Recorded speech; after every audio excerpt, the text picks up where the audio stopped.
Can I do a check-in with you? Do something like this. If you're happy and you know, clap your hands. If you're happy and you know, clap your hands. If you're happy and you know, and you really want to show it. If you're happy and you know, clap your hands.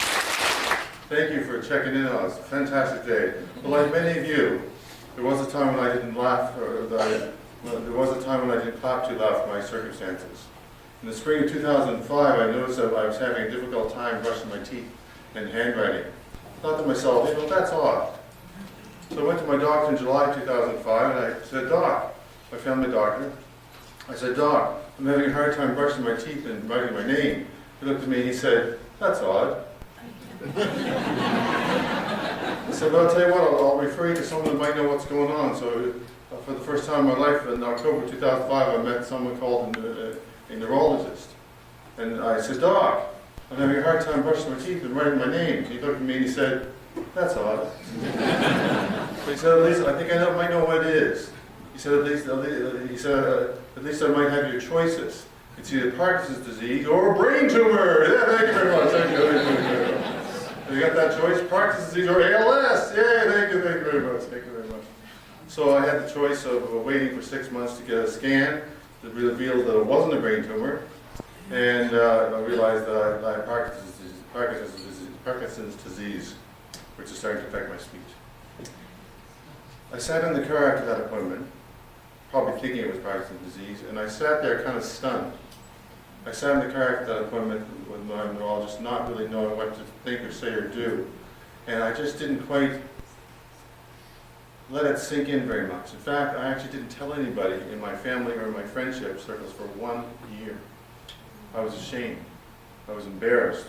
I've climbed mountains. I've kayaked at Queen Charlotte Islands. I've run marathons. I'm an active guy. And I thought to myself, with apologies to folks with gray hair in the audience, like me, I said to myself, this is an old person disease. What am I doing getting this at 45 years old? So I learned firsthand and up front, folks, that denial is not just a river in Egypt. That's so important. Denial is not just, and so I didn't tell a soul for a year. I was ashamed, embarrassed, and to be honest, I had a lot of stinking thinking. I was really bummed out about it. I guess you could say I was depressed. I was certainly not very much in a very good mood. But the next summer, 2006, I met Andrea. Andrea and I dated 18 years before that. And we met in 2006, 18 years later. And we hit it off, fell in love, and got back together. And then I realized I had to confront something. I had to confront something that I had. And I told Andrea. October, Thanksgiving weekend 2006, I told Andrea, and then we went home and told my family. I actually told myself, in my mind, I was telling myself, rationalizing, right? Rationalizing. I told myself that if I maybe by the time my folks were they're in the mid-70s, I said maybe by the time I got really bad symptoms, maybe they would pass away and I wouldn't have to put my mom and dad through all the worry. I actually told myself that, kind of rationalizing and denying. But we told them, of course, and love is stronger than denial, love is stronger than fear, and love pervaded. So Andy and I got married in 2007, and she stuck with me. And I thought to myself, it's kind of a tough confession to make, because I was having quite a bit of a pity party. I actually wrote a letter to Oprah, to the Oprah show, and I said, you should do a show around guys that have chronic disease that are too pathetic to love. And I'll be one of the stars in the show. Never heard back from her for some reason, not sure why. So 2007. So when Andrea loved me enough to claim who I was, part of who I was, it started getting me thinking about this. I'm a motivational speaker. I've been doing this since 1985, and yet I wasn't motivating myself. I thought to myself, I really have to put my walk to the talk. Backwards. Put my talk to the walk and actually do something about this. So I developed a program called the 4 Dimensions of Living Well.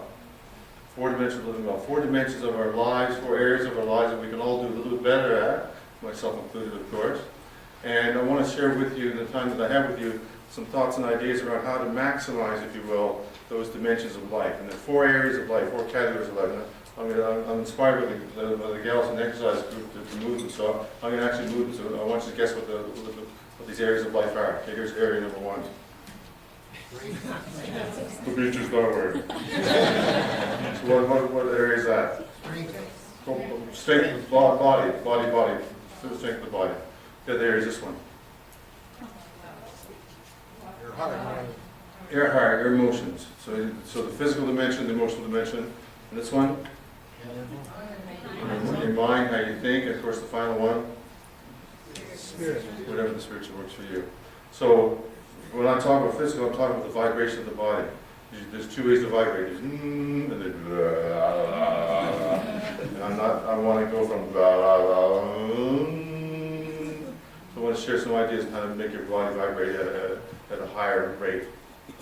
The other one is the emotion. Now I could talk about happy, sad, mad, because those are the four emotions. The three emotions is happy, sad, mad. So or glad, sad, mad. You want to put it that way, because there really is only three emotions. Well, everything else is a subset of that. I'm not going to talk about emotions. I'm going to talk about the joy juice that you get when you're in right connection with another person, which is an emotional connection. So I want to talk about the right connection with other people. And the mental one, of course, is your attitude, how you see your mind, how you see the world around you, your perspective. And so I'll share some thoughts and ideas around how we shape our mind and how our attitude determines our altitude in life. Our attitude determines our altitude in life. Of course, the last one is spiritual. Now, I'm not a priest or a minister or a Muslim imam or a Jewish rabbi, so I'm not going to talk about church, mosque, and synagogue. But you want to talk about having something connect, something that's what I call spiritual, but that is to be connected to something that's bigger than you. That's a spiritual juice.